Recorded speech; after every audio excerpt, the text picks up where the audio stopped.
आमतौर पर जब हम किसी बीमारी या मेडिकल डायग्नोसिस की बात करते हैं, तो हमें लगता है कि सब कुछ बिल्कुल स्पष्ट होगा, एकदम इंजीनियरिंग की तरह।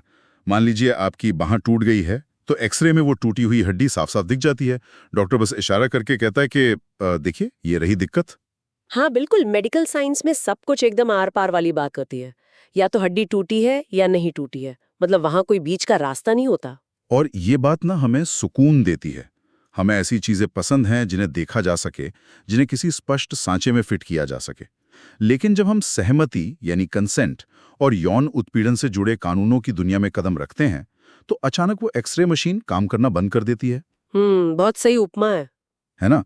मतलब हम एक ऐसे कानूनी परिदृश्य को देखने लगते हैं जो बहुत धुंधला है, बहुत उलझा हुआ है।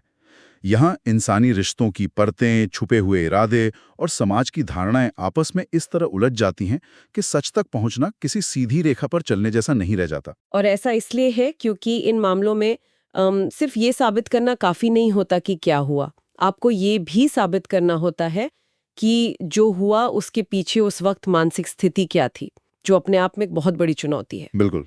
और इसी धुंधले कानूनी परिदृश्य को समझने के लिए आज के इस डीप डाइव में हम एक बहुत ही दिलचस्प तरीका अपनाने वाले हैं। हम 2016 की मशहूर फिल्म पिंक को एक लिटमस टेस्ट की तरह इस्तेमाल करेंगे। अच्छा, पिंक फिल्म वो तो एक बहुत ही बेहतरीन उदाहरण है। हाँ, तो अदालत के अंदर का जो ड्रामा उस फिल्म में दिखाया गया, उसे हम असली सुप्रीम कोर्ट के फैसलों, नए भारतीय न्याय संहिता यानी बीएनएस के दिशा निर्देशों और बर्डन ऑफ प्रूफ पर कानूनी विशेषज्ञों के आलेखों के सामने रखकर देखेंगे। हमारा मकसद ये समझना है कि फिल्म ने कहाँ बिल्कुल सटीक कानून दिखाया, कहाँ कहानी में वजन डालने के लिए सिनेमाई छूट ली गई और असल में हमारे देश का कानून सहमति को किस तरह नापता है। ये बहुत जरूरी भी है क्योंकि किताबों में लिखी धाराएं अक्सर नीरस लगती हैं, लेकिन जब आप उन्हें किसी कहानी या असली घटना से जोड़ते हैं तो उनका असली वजन समझ में आता है। ये कानून इस बात का आईना है कि हमारा समाज एक व्यक्ति की स्वायत्तता, उसकी गरिमा और उसके शरीर पर उसके अधिकार को किस तरह देखता है। बिल्कुल। तो चलिए इस पूरी चर्चा की शुरुआत उस एक लाइन से करते हैं जिसने थिएटर्स में तालियां बजवा दी थी। मुझे पता है आप किस डायलॉग की बात कर रहे हैं। हाँ, फिल्म के क्लाइमैक्स में अमिताभ बच्चन का वो भारी आवाज वाला डायलॉग, नो मीन्स नो। सुनने में ये बहुत साधारण और शक्तिशाली लगता है, लेकिन अगर हम इंडियन पीनल कोड यानी आईपीसी की धारा 375, जो अब नए कानून बीएनएस की धारा 63 बन गई है, उसे पढ़ें, मेरा मतलब है क्या कानून सिर्फ ना पर आकर रुक जाता है? कानून सिर्फ ना तक सीमित नहीं है। धारा 375 और अब धारा 63 असल में उन सभी परिस्थितियों को विस्तार से समझाती हैं जहां किसी की हाँ का भी कोई मतलब नहीं रह जाता। रुकिए, ये बहुत अहम बात है। हाँ, मतलब अगर कोई व्यक्ति कह दे कि इसने तो हाँ कहा था, फिर भी वो कानून की नजर में अपराध हो सकता है। बिल्कुल। कानून के तहत बलात्कार को 7 विशिष्ट परिस्थितियों के अंतर्गत परिभाषित किया गया है। इन परिस्थितियों में शामिल है महिला की इच्छा के विरुद्ध काम करना, उसकी सहमति के बिना काम करना, या तब जब सहमति डरा धमकाकर या धोखे से ली गई हो। जैसे कोई धमकी देकर हाँ बुलवा ले। हाँ, मान लीजिए किसी महिला के किसी करीबी रिश्तेदार को जान से मारने की धमकी देकर हाँ बुलवाई गई है, तो कानून उसे सहमति नहीं मानता। इसके अलावा अगर कोई नशे की हालत में है या दिमागी रूप से स्थिति में नहीं है कि वो कृत्य के परिणाम समझ सके, तो उसकी सहमति का कोई कानूनी वजूद नहीं है। और नाबालिगों के मामले में? अगर लड़की नाबालिग है यानी 18 वर्ष से कम उम्र की है, तो वह भले ही अपनी मर्जी से हाँ कहे, कानून उसे सहमति नहीं मानेगा। और आखिरी परिस्थिति वो है जहां महिला अपनी सहमति या असहमति व्यक्त करने की स्थिति में ही ना हो। अगर मैं इन 7 बातों को ध्यान से देखूं, तो मुझे एक जगह थोड़ा उलझाव महसूस हो रहा है। आपने 2 अलग-अलग शब्द इस्तेमाल किए, उसकी इच्छा के विरुद्ध और उसकी सहमति के बिना। जी, ये दोनों आम बोलचाल में तो एक ही जैसे लगते हैं। इसे अगर मैं किसी कॉन्ट्रैक्ट के नजरिए से समझने की कोशिश करूं, तो क्या ये कुछ वैसा ही है कि एक तरफ किसी ने मेरे सिर पर बंदूक रखकर भारी दबाव में मुझसे कागज पर हस्ताक्षर करवा लिए, यानी इच्छा के विरुद्ध, बिल्कुल। और दूसरी तरफ मैंने कभी उस कागज पर हस्ताक्षर किए ही नहीं, बस किसी ने मान लिया कि मैं राजी हूं। क्या इन दोनों में यही अंतर है? ये उपमा एकदम सटीक है। सुप्रीम कोर्ट ने स्टेट ऑफ यूपी बनाम छोटे लाल केस में इस बहुत ही बारीक अंतर को स्पष्ट किया था। इच्छा के विरुद्ध का मतलब है कि महिला ने उस कृत्य का सक्रिय रूप से विरोध किया था, लेकिन आरोपी ने शारीरिक या मानसिक बल प्रयोग करके उसके विरोध को कुचल दिया, यानी वहां एक संघर्ष था। समझ गया। और सहमति के बिना? सहमति के बिना का इकरा बहुत व्यापक है। इसका मतलब है कि कोई ऐसा कृत्य हुआ जिसके लिए कोई पूर्व विचार विमर्श या स्वैच्छिक मंजूरी थी ही नहीं। इसका मतलब ये है कि अगर किसी ने विरोध नहीं किया या वो चुप रही, तो अदालत या आरोपी ये नहीं कह सकते कि इसने तो मना ही नहीं किया, मतलब इसे परेशानी नहीं थी। यही वो बिंदु है जहां कानून बहुत स्पष्ट है। आईपीसी की धारा 375 का स्पष्टीकरण 2, जिसे एक्सप्लेनेशन 2 कहते हैं, सहमति को बहुत साफ शब्दों में परिभाषित करता है। ये कहता है कि सहमति एक स्पष्ट और स्वैच्छिक समझौता है। मतलब अनइक्विवोकल वॉलंटरी अग्रीमेंट। बिल्कुल। अगर कोई महिला शारीरिक रूप से विरोध नहीं कर रही है, हाथापाई नहीं कर रही है, तो सिर्फ इस आधार पर उसे सहमत नहीं माना जा सकता। राधिका बनाम स्टेट ऑफ हरियाणा मामले में जो हुआ था, वो इसका सबसे बड़ा उदाहरण है। उस मामले में असल में हुआ क्या था? उस मामले में बचाव पक्ष की पूरी दलील इसी बात पर टिकी थी कि पीड़िता के शरीर पर संघर्ष या हाथापाई के निशान नहीं थे। उनका कहना था कि अगर कोई जबरदस्ती हुई होती तो उसने बचाव की कोशिश की होती, लेकिन सुप्रीम कोर्ट ने इसे सिरे से खारिज कर दिया। अच्छा। हाँ, अदालत ने कहा कि जब कोई गहरे सदमे में होता है या डर जाता है तो अक्सर उसका शरीर सुन पड़ जाता है। ना का मतलब स्पष्ट इनकार है। चुप रहने को या शारीरिक विरोध न करने को किसी भी हालत में हाँ नहीं माना जा सकता। ये तो बात हुई परिभाषा की कि किताबें क्या कहती हैं, लेकिन किसी बंद कमरे के पीछे क्या हुआ, ये तो सिर्फ उन दो लोगों को पता है। तो अदालत के अंदर ये साबित कैसे होगा कि सहमति थी या नहीं? यहीं पर कानून का सबसे पेचीदा हिस्सा सामने आता है, जिसे सबूत का भार या बर्डन ऑफ प्रूफ कहते हैं। आपराधिक कानून का सबसे बुनियादी सिद्धांत है कि जब तक दोष पूरी तरह साबित न हो जाए, आरोपी को निर्दोषी माना जाएगा, यानी इनोसेंट अंटिल प्रूवन गिल्टी। बिल्कुल। अर्जुन पक्ष यानी प्रोसिक्यूशन का काम है कि वो अपराध को साबित करें। उदय बनाम स्टेट ऑफ कर्नाटका केस में सुप्रीम कोर्ट ने ये साफ किया था कि अदालत के मन में आरोपी के खिलाफ कितना भी भारी संदेह क्यों ना हो, अभियोजन पक्ष को ठोस कानूनी सबूतों के साथ अपने पैरों पर खड़ा होना ही होगा। लेकिन यौन उत्पीड़न के मामलों में तो ये बहुत बड़ी अड़चन है ना। मेरा मतलब है वहां कोई सीसीटीवी कैमरा तो होता नहीं, वहां पुख्ता सबूत लाना लगभग असंभव है। इसी असंभव को संभव बनाने के लिए इंडियन एविडेंस एक्ट की धारा 114A वजूद में आती है, जो पूरी तस्वीर पलट देती है। यह धारा कहती है कि अगर अदालत में ये साबित हो जाता है कि यौन संबंध स्थापित हुए थे और महिला गवाह के कटघरे में खड़ी होकर ये कहती है कि उसने इसके लिए सहमति नहीं दी थी, तो अदालत कानूनी रूप से ये मानकर चलेगी कि सहमति नहीं थी। शैल प्रिज्यूम, यानी यहाँ सबूत का भार सीधे आरोपी के कंधों पर आ जाता है। जी हाँ।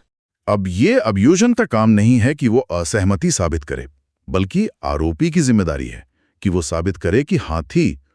ये तो बहुत बड़ा बदलाव है। मैंने स्रोतों में पढ़ा कि सुप्रीम कोर्ट के कई फैसले हैं जो कहते हैं कि केवल पीड़िता की गवाही ही सजा दिलाने के लिए काफी है, जैसे 1996 का स्टेट ऑफ पंजाब बनाम गुरमीत सिंह केस। गुरमीत सिंह केस भारतीय कानूनी इतिहास में एक मील का पत्थर है। उस मामले की कहानी बहुत हैरान करने वाली है। निचली अदालत ने उस मामले में पीड़िता की गवाही को सिरे से खारिज कर दिया था। पता है क्यों? क्यों? क्योंकि अपहरण के वक्त जो कार इस्तेमाल हुई थी, पीड़िता ये नहीं बता पाई थी कि वो फिएट कार थी या एम्बेसडर। निचली अदालत ने उसकी चरित्र पर भी टिप्पणियां की थीं और इस छोटी सी विसंगति को आधार बनाकर आरोपियों को छोड़ दिया था। ये तो बेतुका है। कोई इंसान सदमे में गाड़ी का मॉडल कैसे याद रखेगा कि एक पीड़िता जिसने इतना बड़ा आघात सहा है, उसे ऐसी सूक्ष्म और अप्रासंगिक बातों के लिए सवालों के कटघरे में खड़ा करना उसके जख्मों पर नमक छिड़कने जैसा है। बिल्कुल सही बात है।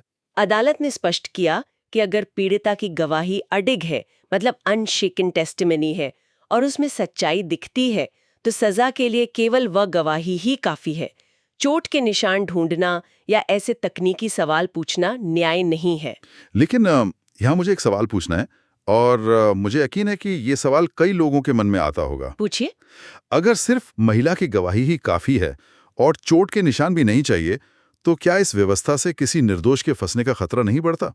अगर कोई किसी से निजी रंजिश या बदला लेने के लिए ऐसा इल्जाम लगा दे, तो वो इंसान खुद को कैसे बचाएगा? यह एक बहुत ही वाजिब चिंता है और अदालतें इस खतरे को भली भांति समझती हैं।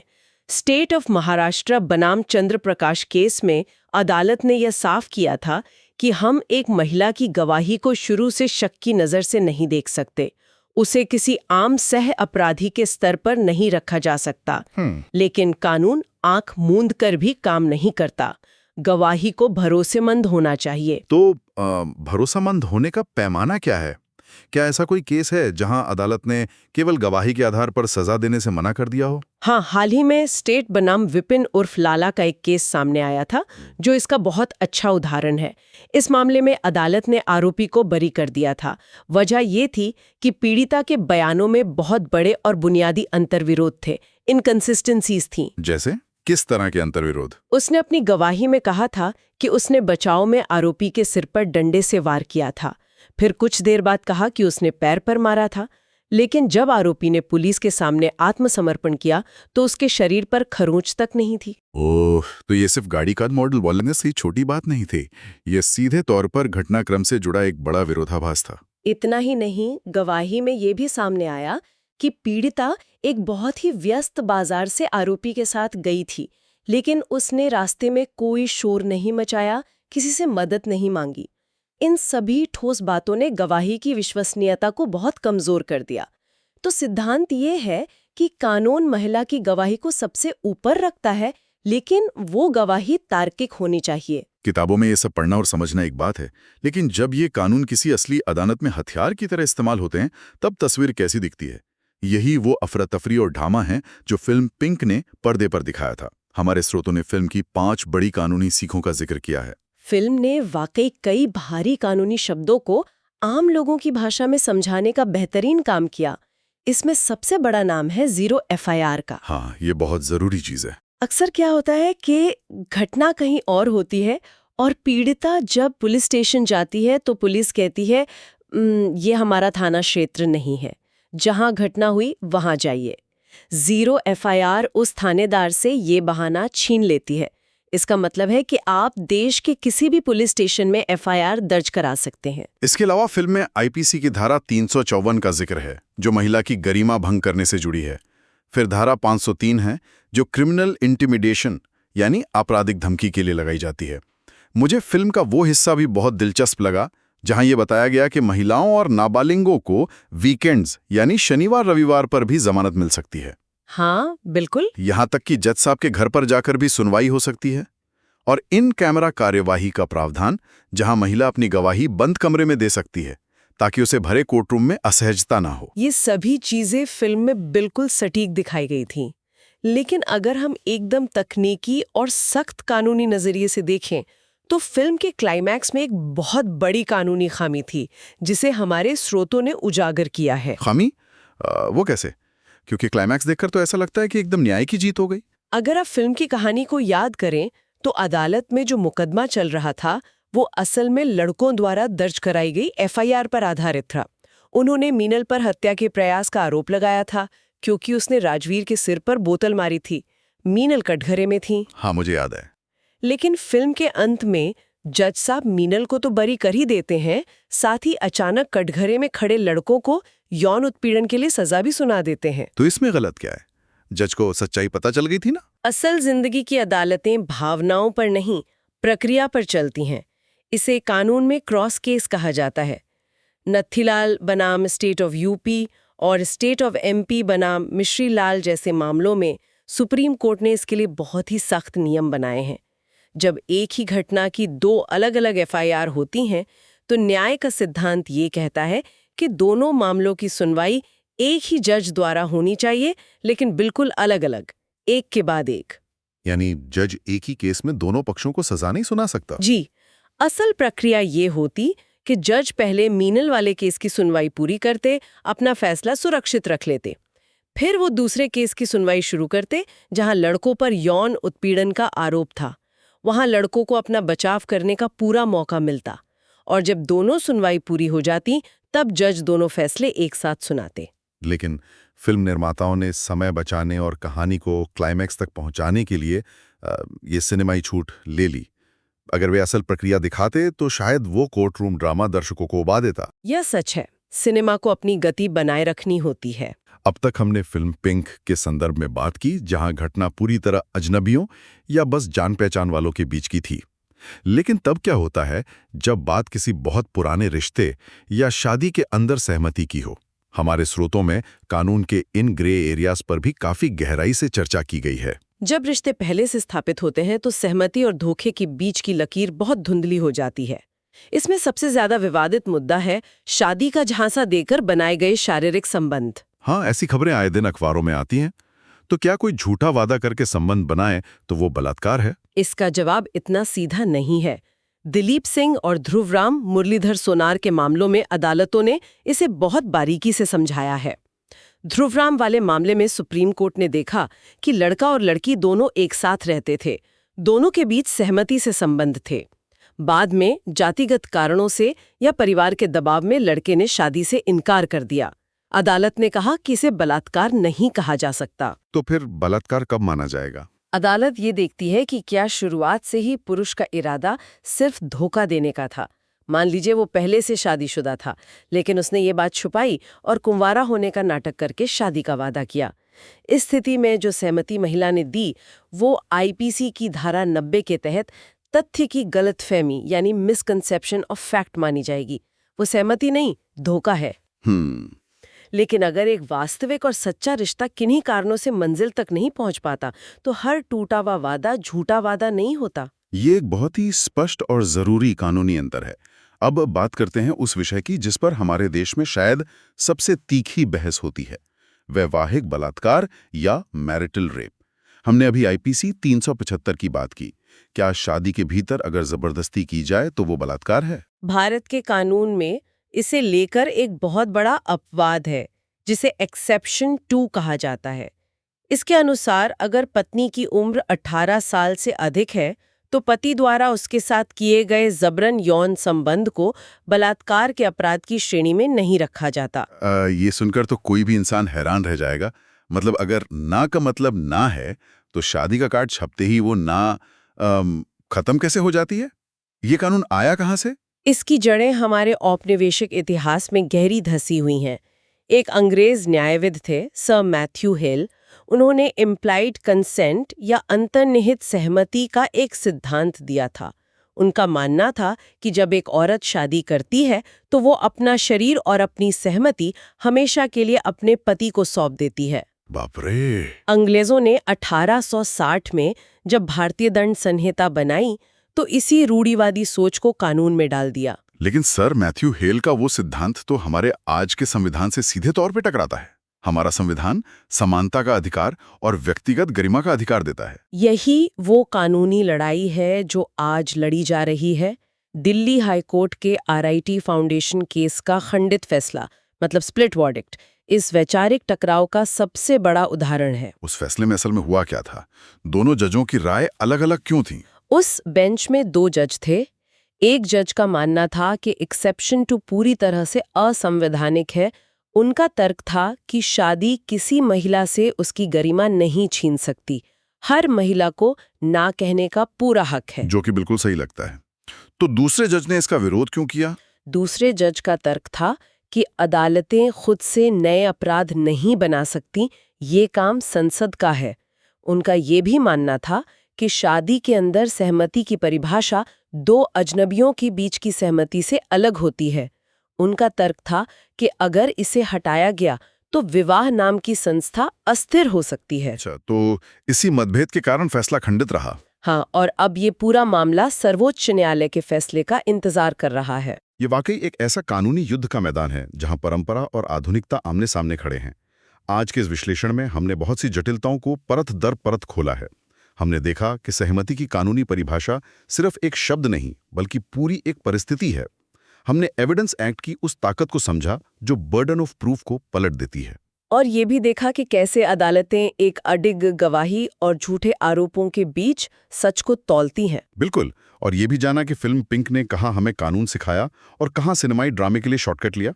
जाने से पहले एक बहुत ही अहम सवाल उठता है जिस पर विचार करना हम सब के लिए जरूरी है। हम पुराने कानूनों को छोड़कर भारतीय न्याय संहिता के युग में प्रवेश कर चुके हैं। धारा 375 अब धारा 63 बन गई है। शब्द लगभग वही हैं, लेकिन सोचिए हम जिस दुनिया में जा रहे हैं वो तकनीक, डीप फेक और एआई की दुनिया है। आज किसी इंसान का ऐसा वीडियो या ऑडियो बनाना जो उसने कभी किया ही ना हो, बस कुछ सेकंड का काम है। ये तो है। ऐसे में आने वाले समय में जब अदालत के सामने किसी की अडिग गवाही होगी और दूसरी तरफ कोई ऐसा इलेक्ट्रॉनिक सबूत होगा जिससे एआई की मदद से गढ़ा गया हो, तो सच्चाई को कैसे तौला जाएगा? क्या हमारी न्याय प्रणाली इस डिजिटल युग के लिए तैयार है? ये एक ऐसा सवाल है जिस पर आने वाले वक्त में बहुत बड़ी कानूनी लड़ाइयां लड़ी जाएंगी। बहुत गहरा सवाल है ये। आज के इस डीप डाइव में इस विषय की परतों को उधेड़ने का ये सफर यहीं तक। मिलते हैं अगले विश्लेषण में एक नए विषय और नई जानकारियों के साथ।